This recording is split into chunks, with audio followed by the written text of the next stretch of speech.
I'm trying something new today. I've got my questions on my phone. Good afternoon and welcome to BookBeat. Reading books is the key to an enlightened society. You want a key light back there, right? I'm just gonna borrow this. I think we're about ready, aren't we, Jesse? Good.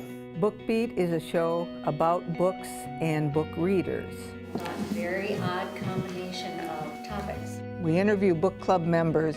How are your books chosen? And film their discussions. Trying to find happiness and love in her life. We also provide tips for forming book clubs I think you just have to find a group of interested book readers. and books that are current that might be enjoyable to read. In a society where everything is instantaneous, we're losing that sense of depth that reading can bring that other media doesn't. My name is Sue Ellen Zagrabelny. Well, I can't guarantee Oprah, but I can guarantee Channel 20. Look for BookBeat Sundays at 5 p.m., repeated Monday at 1 a.m. and 9 a.m. on Channel 20. See you then. I'm Sue Ellen, and I'm from Maple Grove. Hey, did you know as a resident of Maple Grove, you have an all-access pass to Northwest Community Television? You can produce your own show or help other residents create theirs. I decided to produce BookBeat because I love books, and I like learning about authors and learning about book clubs, and it's just really fun. Ready to produce your own show? Visit nwct.org. Get your all-access pass today.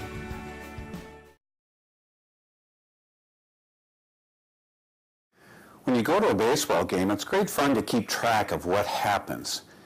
Betsy's Day at the Game shows you how to do that. Each position has a number. Pitcher is number 1, catcher is number 2, first base is number 3, for example. And it's easier to write numbers in the score sheet than it is to write shortstop or left fielder. Let's take a look at what that looks like. This is a score sheet, one that you find in the book.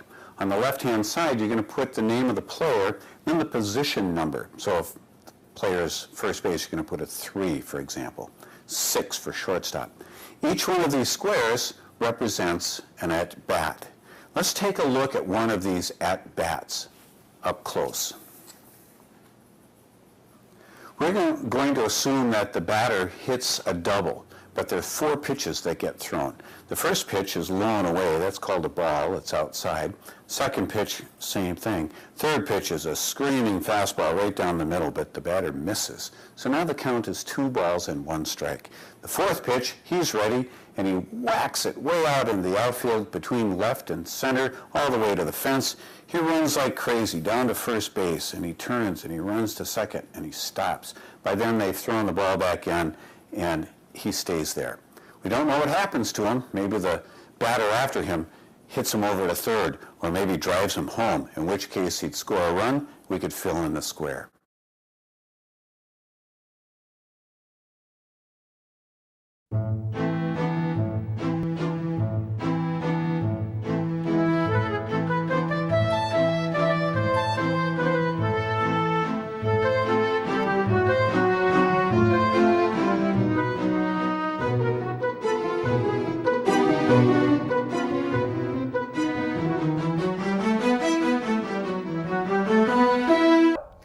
Hello and welcome to BookBeat. I'm your host, Sue Ellen Zagrabelny.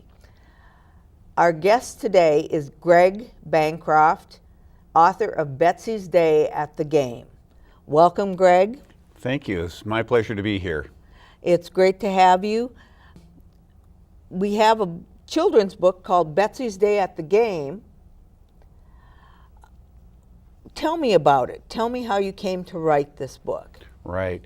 Well, the story is a little girl who goes to a baseball game with her grandfather, and they have a great relationship. It's a sweet story in itself. But what happens is the little girl is scoring a baseball game, keeping track of balls and strikes and that sort of thing. And the reader learns how to score in the process. There are little cutouts that show you what's being put in her scorebook. Then at the end of the book, you can practice scoring yourself, and then you see what a scorecard looks like when it's filled out.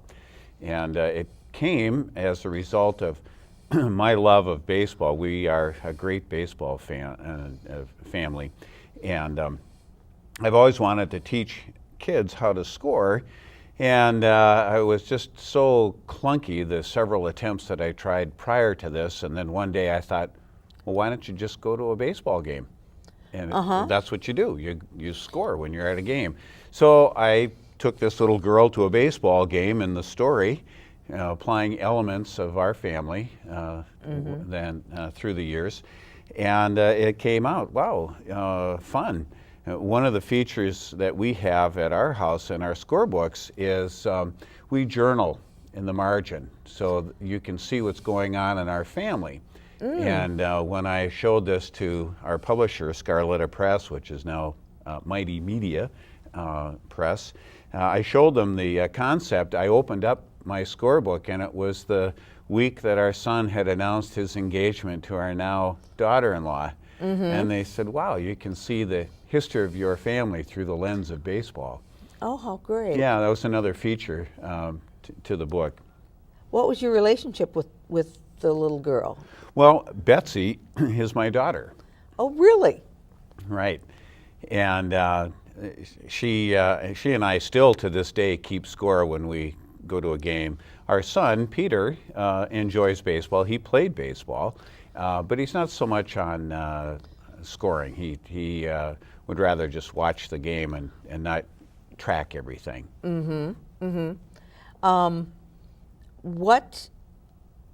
What do you think kids learn in learning how to score a game? Well, they really get their head into the game.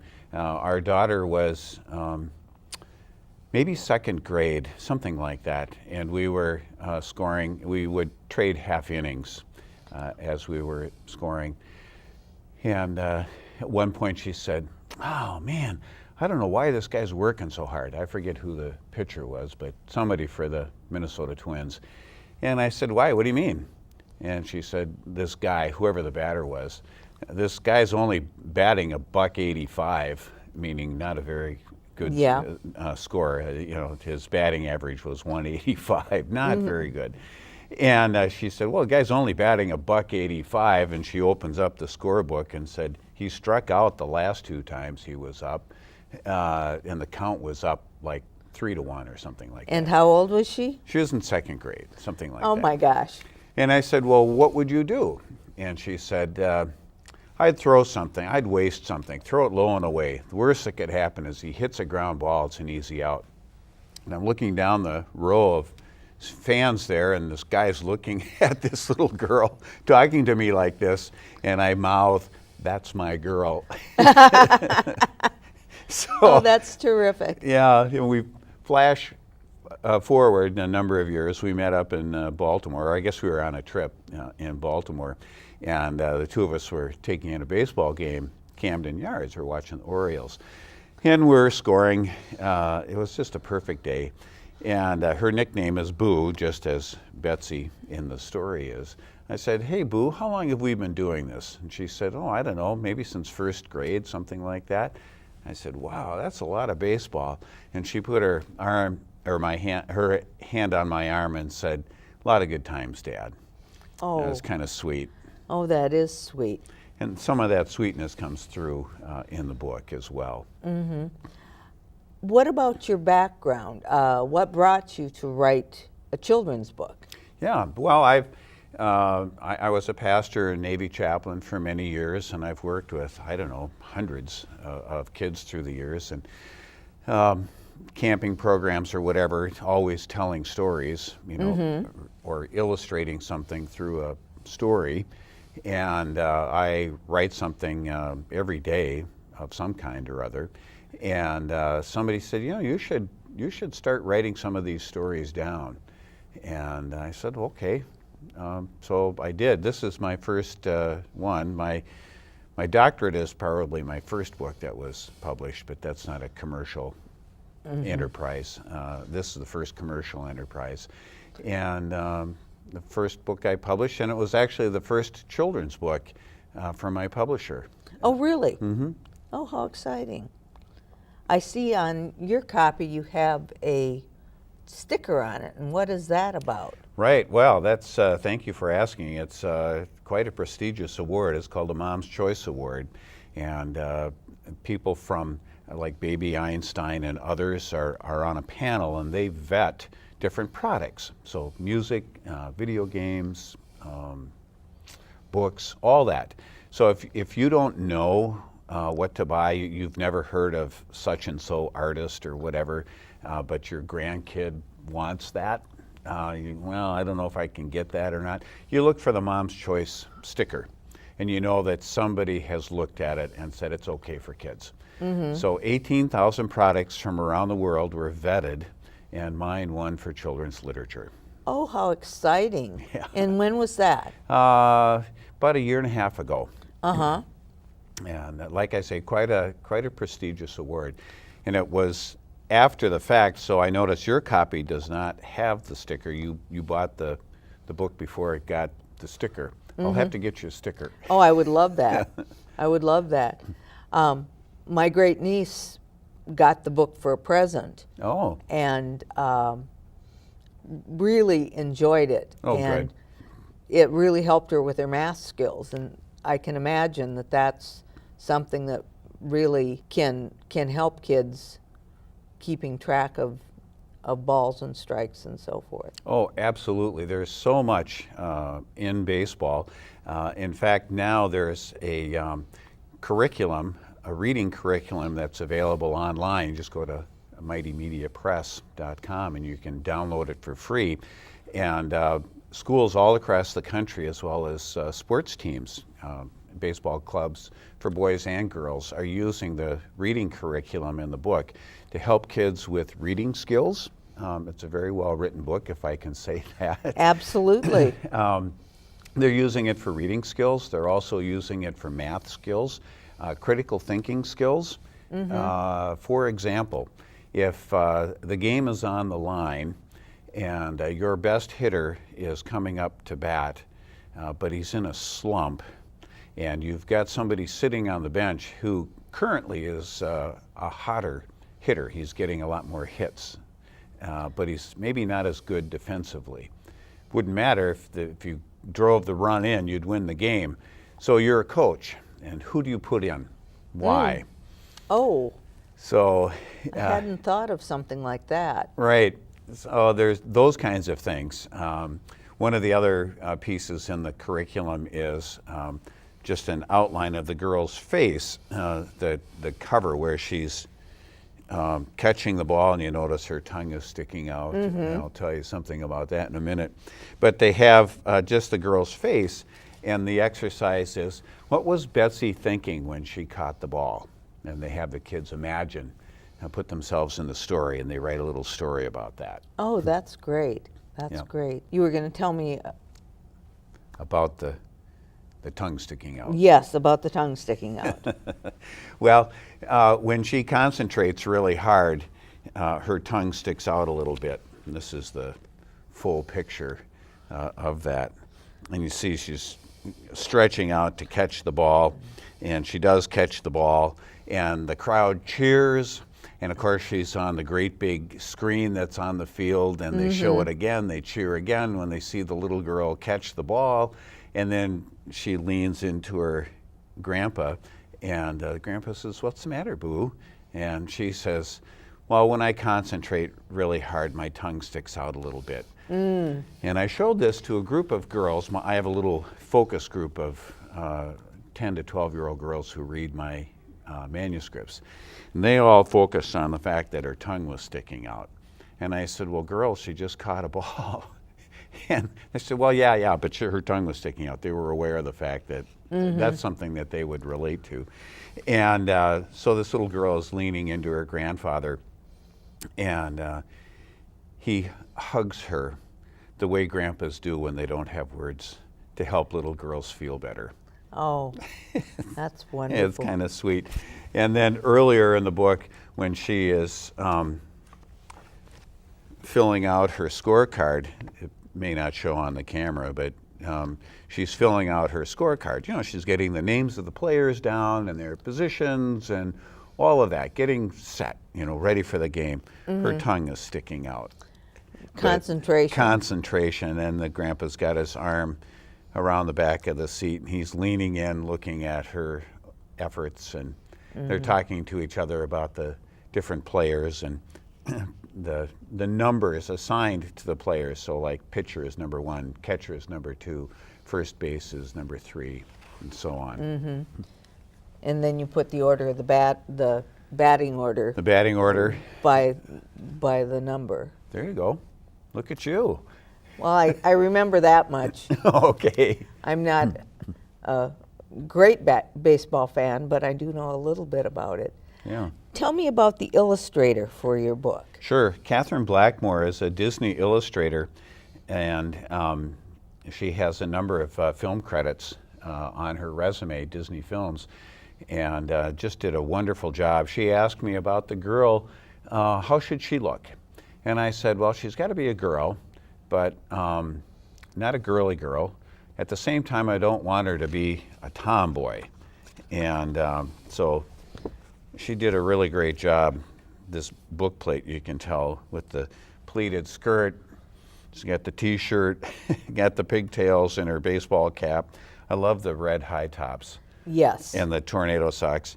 And she's got a skinned knee when she's done filling out her book.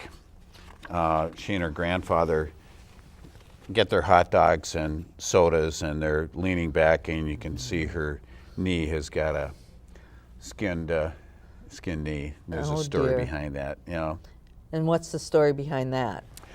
Well, she's writing in the margin of her scorebook, as we do, events that happened that week. So the cat got up in the tree, and the lineman had to rescue the kitten. She stayed at a friend's house, and they watched scary movies. She and her brother both got skinned knees that week, and her uncle came and made something fabulous for dinner one night. She puts all that in the margin of the book, and the grandpa says, wow, the cat in the tree would have been enough right there. But she's got quite a full week. You can tell she's a very active little girl. Oh, that's terrific. And my brain is just going on me right now.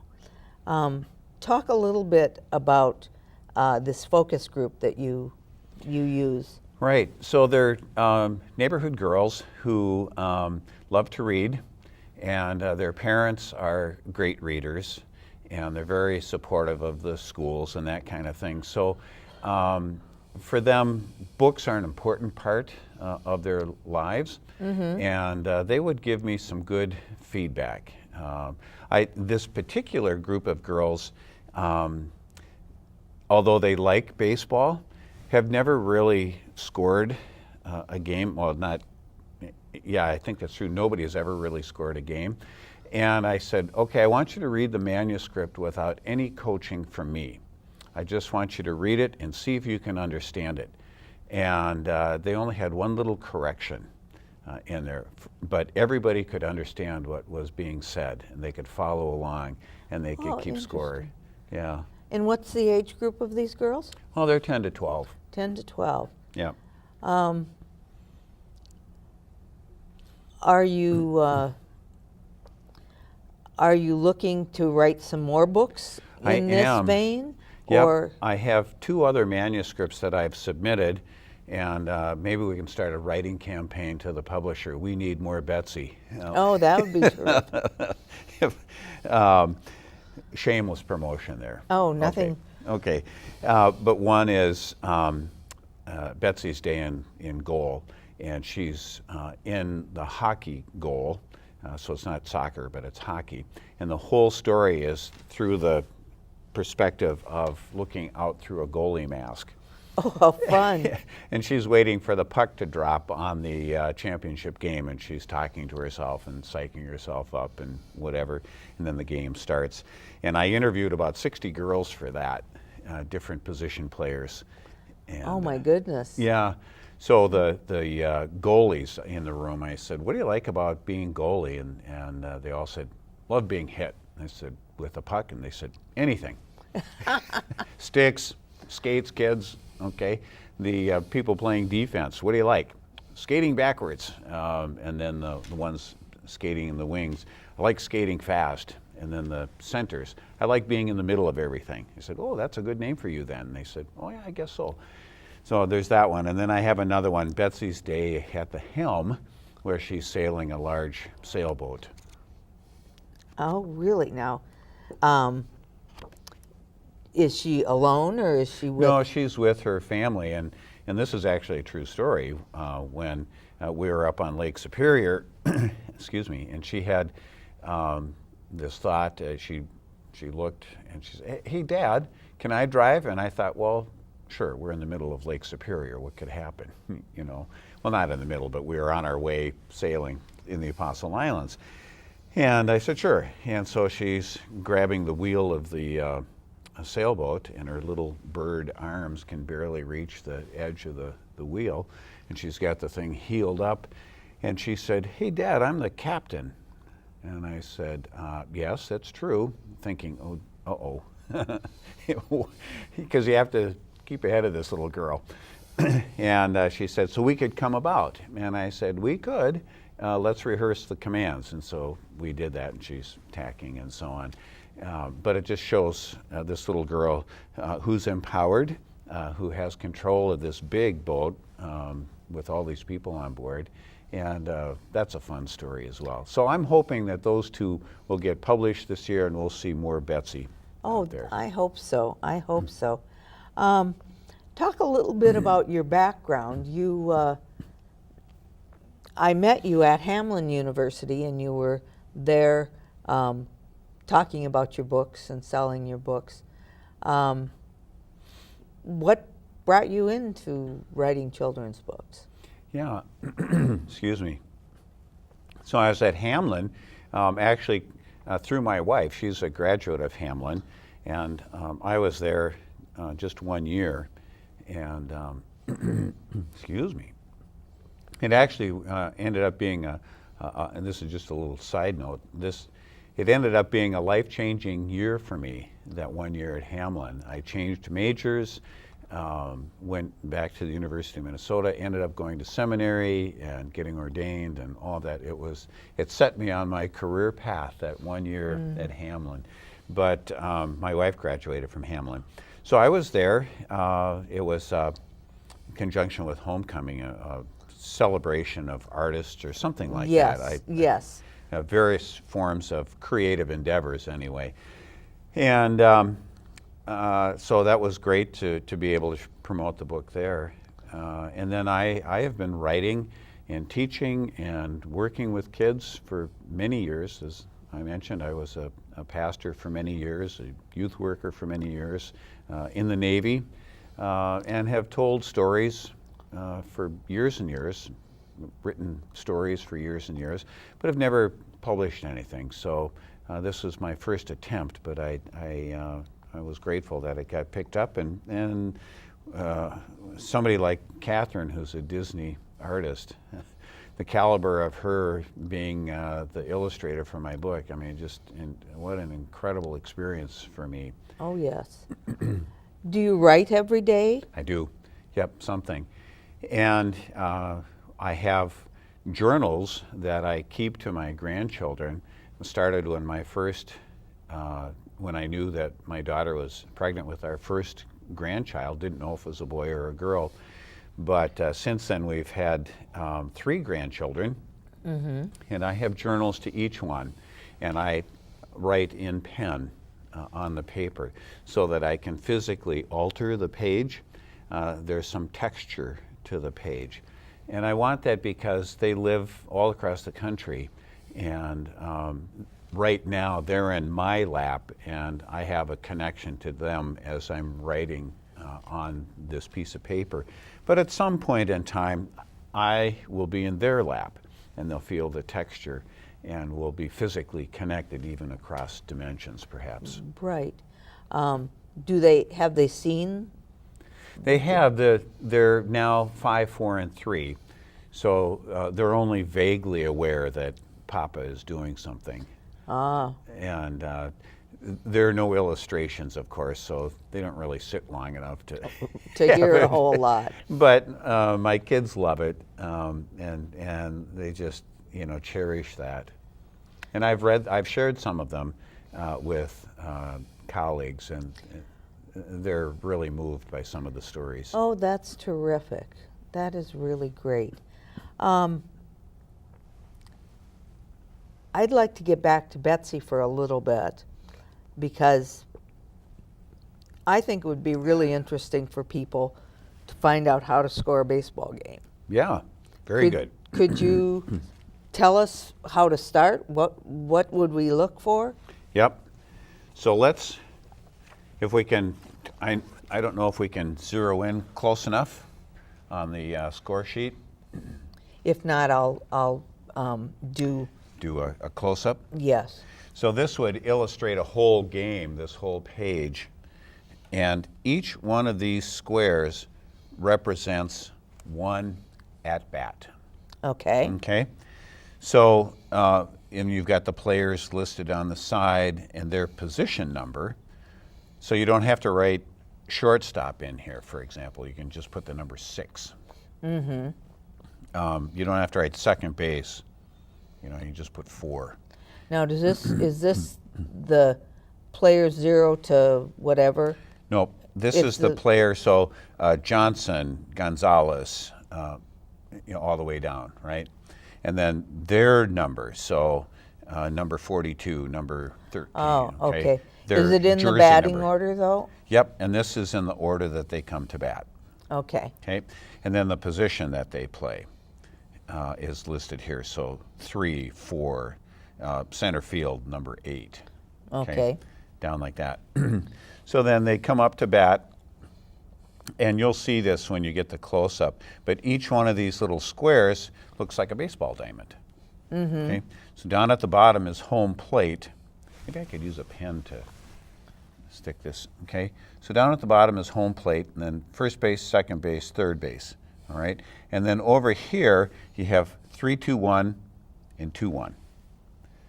Let me just ask a question. See, you tell me what you Balls think. and There you go. strikes. There you go. See, so it's kind of intuitive when you look at it, and you think, well, why wouldn't it be 4, because you have 4 balls, and 3, because you have 3 strikes?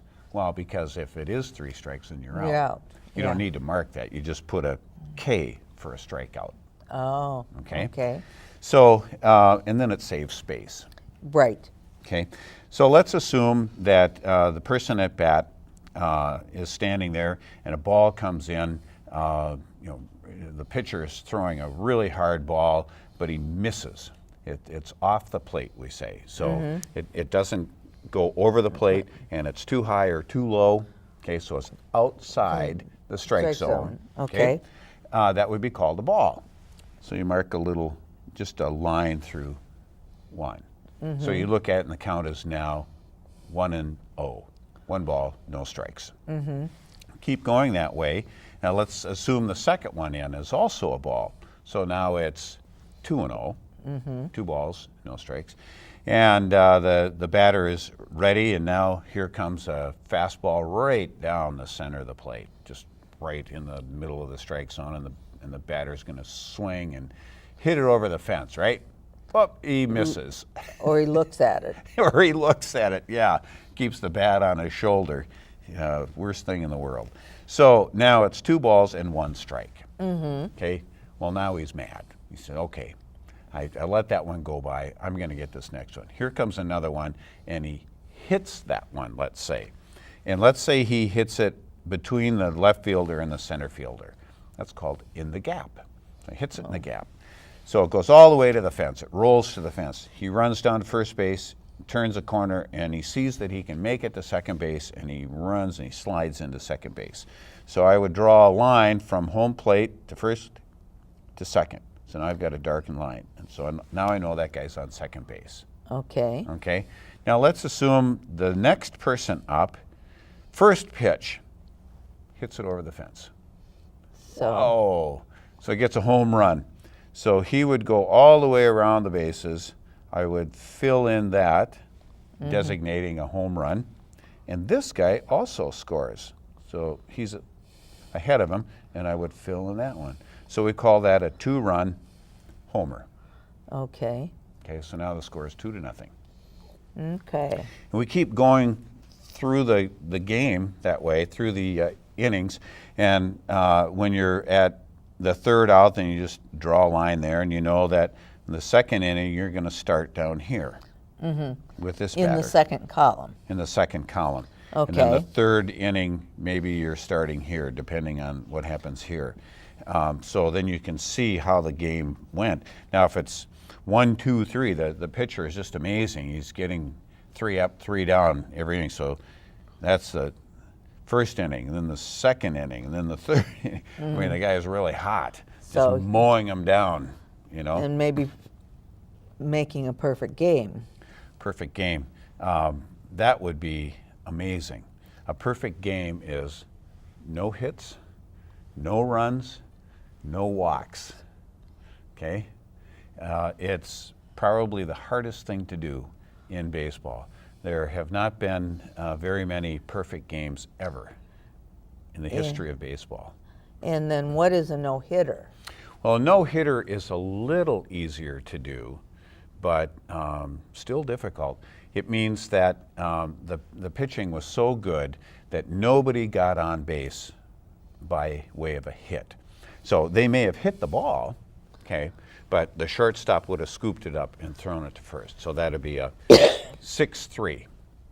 Or maybe there was a walk. The pitcher got 4 balls and the batter got to get on base for free. And then the next guy hits a ball to the shortstop and he throws it to second base and then on to first. So that'd be a 6-4-3 double play.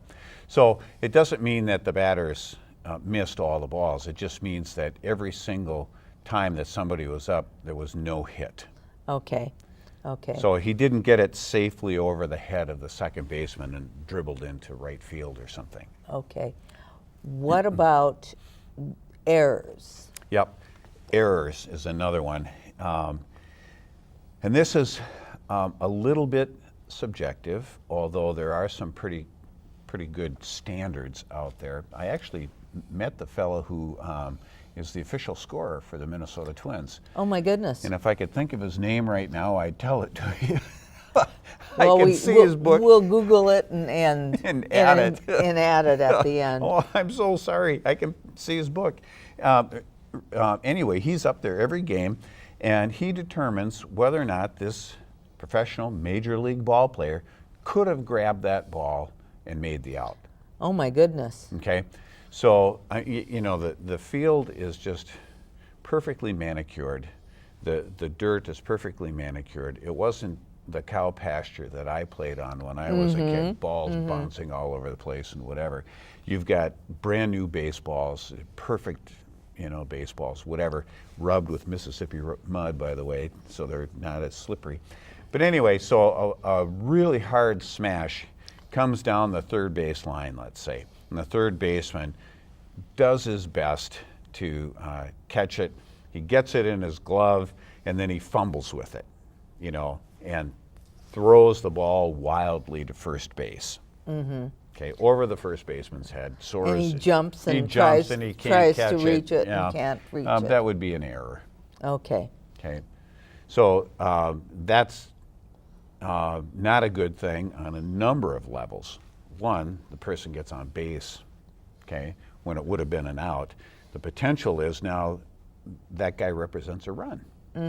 And if the game is on the line, that could be the go-ahead run, you know, and done so through a mistake of someone, okay? Plus, the pitcher suffers because now he can't have a perfect game, right? It'll affect his score, and he had no control over that. That was His standing. His standing will be affected by that.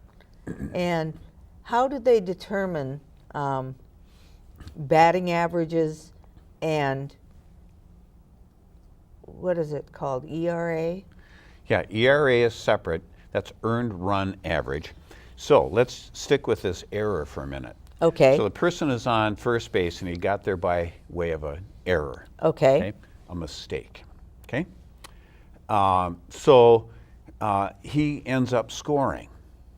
Well, the score counts toward the game, okay, and could eventually cause that team to win the game, but it was not an earned run. Okay. Because he didn't get on base through his own efforts. He got on base because of a mistake. Okay. Same thing if he had walked, got on base, not through his own efforts, but by a mistake. So that's not an earned run. Okay. It counts for the score, but it goes against the pitcher's average. Oh, okay. So I if you never s- understood that. Yeah. So if you see an earned run average very low, something under 2.0, oh my. That means on average, over the course of a season, think of how many batters this guy has faced, how many innings he's pitched, right? 162 games, how many innings, whatever. On average, two batters that he faces or that he's faced have scored. It's just phenomenal. Very, very low earned run. Contrast that to a large ERA, 5, 6, or, there's some earned run averages. You have a really bad day, you can have like 10. Oh my my goodness. goodness, that's just not a good sign. And it will take you a long time to whittle that average back down. You'll have to really do well to whittle that back down. So that's pitching. So that's ERA. Batting average. If you batted 1,000, 1.000, if you batted 1,000, that means every single time that you're up to bat, you would hit safely. Okay. Somewhere in the field. You would hit a home run, or you would hit it out into the field, and you would run to base before they could throw you out. Okay. It's really hard to do. Because in a typical game, you'll have, say, 3 at-bats, 4 at-bats maybe, but 3 at-bats is fairly typical and during a 9-inning game. Every day for 162 games, for you to do that, I don't know what the math is, 3 times 162 is 300, 400, let's say 500 times during the course of a summer. For you to hit safely 500 times, Oh my goodness, that's almost impossible. Yes. Okay, so if you did that 4 times out of 100, or I'm sorry, batted 400, that means 4 out of 10 times. Okay, Okay. you hit safely. Okay. And Okay. it was either base on ball or Well, it wouldn't be base on balls. That would be a walk. that But- would be a walk. Yep. So you hit the ball, and they didn't throw you out. Okay. You didn't strike out. You didn't walk. And you hit safely. You got to base before they threw you out. So it could be an infield. Could be an infield hit. That's really so you could bunt it, Okay. and you could make it to the base before they threw the ball there. You could beat out the throw, And otherwise it would go to center, right, or left field. right, or home run. Yeah. Somehow you did that safely 4 times out of 10. That's a Okay. lot. That's a lot. You would make the Hall of Fame if you did Oh, that. really? Now notice, 6 times out of 10 you would fail. That's right. Okay? The majority of the time you would fail. Name one other area of life where you can fail most of the time and get into the Hall of Fame. Weather reporting. Yeah, sorry. I had nothing to do with it. Yeah. No, that was But isn't that amazing? facetious. But yes, The that's majority of the time you fail, and you would still get into the Hall of Fame. If you did that 3 times out of 10, hit safely 3 times out of 10, you would get a major league contract. So you look at batting averages, it'll be .365, let's say, .350. that's a pretty good That's batting. a pretty good batting average. There are players in the major league who are .285, .270, something like that. So you think, well, that's less than 3 out of 10 that they're hitting. So you're thinking they're probably not a strong hitter. So remember back when I was telling Betsy, when she was scoring. $1.85, that meant .185. So not a very good batting average. Not even 2 times out of 10 was this guy hitting safely. Why would they keep a player like that then? Absolute perfect question. Why would they keep a player who wasn't hitting higher than that? Could be he's a pitcher. So like in the National League, pitchers will bat. They have .10 or .001. I mean, they are such bad hitters typically that it's just they stand there, 3 strikes and they're out. You know, every now and then they'll get a hit. It's kind of fun when they do that. Sometimes they'll even hit a home run. You know, Babe Ruth was actually a pitcher, and Babe Ruth was one of our star hitters and figures from the past. But they would probably keep a defensive player, so anybody who plays in the infield or anybody who plays in the outfield, if they had a really poor batting average like that, they probably keep him because he's so good on defense. Has really great range of motion, can snag balls, can run down fly balls and throw people out. That's probably why they would do it. Good hand-eye coordination. Good eye-hand, yeah. Okay. And likewise, there's in the American League a player called DH, it stands for designated hitter, taking the place of the pitcher. Okay, so the pitcher in the American League does not hit. So in the batting order, you have 9 people batting, except the pitcher in the American League. So the designated hitter, all he does is go up and hit. He's not playing defense. He's sitting on the bench between his turn at bat and so on. And you have somebody who is typically a very, very good hitter in that position. But they may be too slow to run bases very fast, or they may not be very good defensively, so you're not going to use them in the outfield. Okay. But you'll use them to hit. What's a pinch hitter? Right. So a pinch hitter, let's say our pitcher is tired, and we're in the National League. Okay, so he would hit, but he's tired. It's maybe time for him to come out of the game, and it's his turn at bat. Well, we're not going to have you bat. We're going to have somebody else come in, and we're in a pinch. We're going to call on you in a pinch to hit for this guy and hopefully get on base. That signals to the other team and also to the fans there'll be a change. Next inning, there'll be a new person coming in to play at some position. There's also a pinch runner where, again, we signal, this guy won't be on the field next inning. Okay. Okay. What about the pitching rotation? You hear that in baseball games. They talk about the pitching rotation. Right.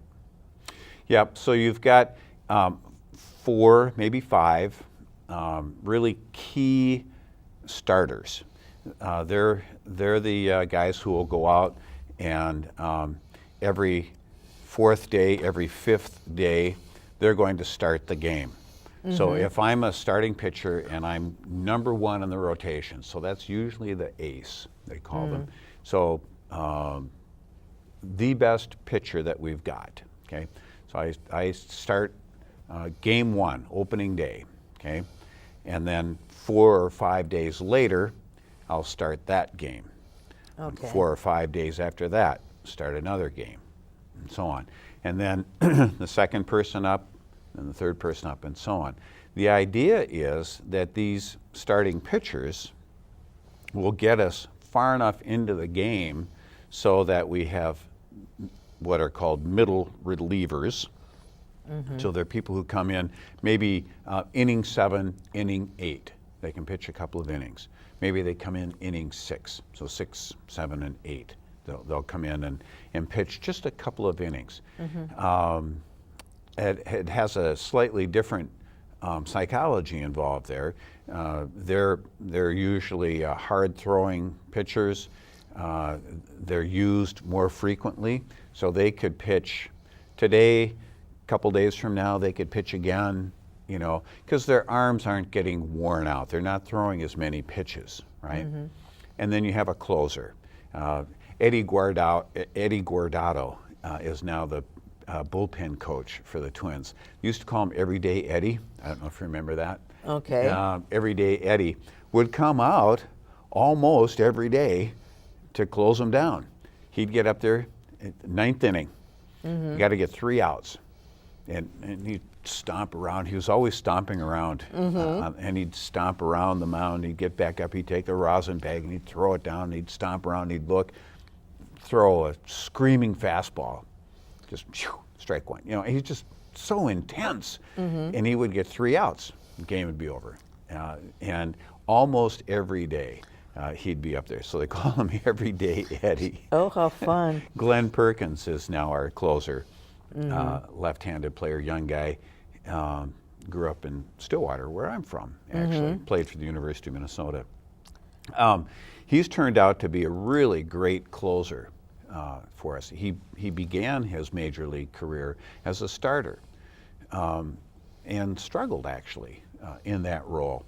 Because there's it's a very different psychology. You're standing there at the beginning of the game, the batter's box is all fresh, the lines are all fresh. You have a big game in front of you, you know, and you're throwing a lot of pitches. Whereas closing the game, you know what the score is, you know what you have to do. You're just focused on that 1 inning typically and 3 outs. So it's a very different psychology. What's a cleanup man? Yeah, cleanup man is, so there's 3 people and then cleanup. So hopefully you've got people on base, say the first 3 people in the batting order, and then cleanup is your next person up. So you've got person at bat, person on deck, person batting cleanup or in the hole. I said that wrong. It's not the 4th, it's the 3rd one. So at bat, in the batting circle, and then cleanup. So the 3rd person coming up. Interesting thing, I was thinking about this when you were talking about the sacrifice and so on. Baseball is the only sport where the person scores, not the ball. Every other sport that involves a ball, it's the ball that causes the score. In baseball, it's the person touching home plate that causes the score. Interesting. The only set dimensions are the infield dimensions, so that's the dimension that everybody is used to. It's the same length from home plate to first, from first to second, right? It's the same length from the pitching mound to home plate. It's the same height everywhere. But the outfield can change dramatically. More room in the foul territory. So there's the white line, and between the white line and the stands could be more grass or less grass. The fences can vary all over the place. The actual dimension of the field can be a nice arc, or it could have some interesting angles to it. But the infield's the same, and it's the person who scores. And there's the Green Monster in Fenway, in Fenway Boston. Park. Yep. That's one that I remember hearing about. And now people can sit up there. Oh my goodness. Yeah, they've put seats up there. Oh my goodness. And they have it so high because the left field fence is so close to home plate that people could easily hit a home run. If you just turned on it and hit it, I could probably hit it over the fence at Fenway. It's so close because it's such a tiny spot, really. I mean, it was built how many years ago? I don't know, 100 years ago probably. And as people were hitting so many home runs, they decided to build this wall 30 feet high, and it's painted green, and then now people sit on top of it, and still people hit it over. It happens. It happens. It's dramatic. Let me just say one thing again about a sacrifice bunt. It's interesting to me that, we were talking about batting averages, right? And every time I hit safely, that helps my batting average. And so if I hit 300 or if I hit 400, that helps my career even. There are times when I'll be asked to put down a bunt. Okay. There's somebody on first base. We want to get that person to second base because that's what we say is scoring position. Right. Because if somebody hit a ball out to the outfield, they could probably get around third and get into home and score before the ball comes in. Okay. But if I bunt and it dribbles out in front of the plate, the catcher is probably going to throw it to first base to try to get me out. Okay. Because the pitcher's in the way, and it's a harder throw to get the lead runner. Right. Well, we have to wind it up for today. Okay. I thank you for coming. Again, our guest was Greg Bancroft, author of Betsy's Day at the Game. We thank you for joining us at BookBeat, and we look for you the next time when you join us. Thank you.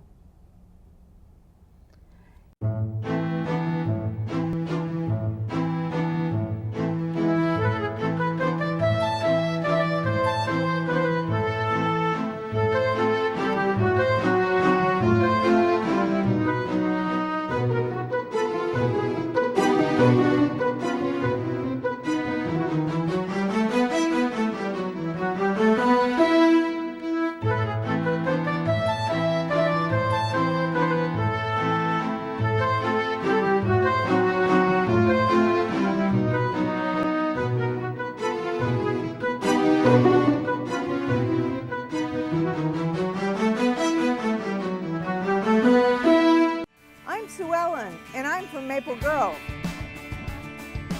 Hey, did you know as a resident of Maple Grove, you have an all-access pass to Northwest Community Television? You can produce your own show or help other residents create theirs. I've decided to produce BookBeat because I love books, and I like learning about authors and learning about book clubs, and it's just really fun. Ready to produce your own show? Visit nwct.org. Get your all-access pass today. I'm trying something new today. I've got my questions on my phone. Good afternoon and welcome to BookBeat. Reading books is the key to an enlightened society. You want a key light back there, right? Just gonna borrow this. I think we're about ready, aren't we, Jesse?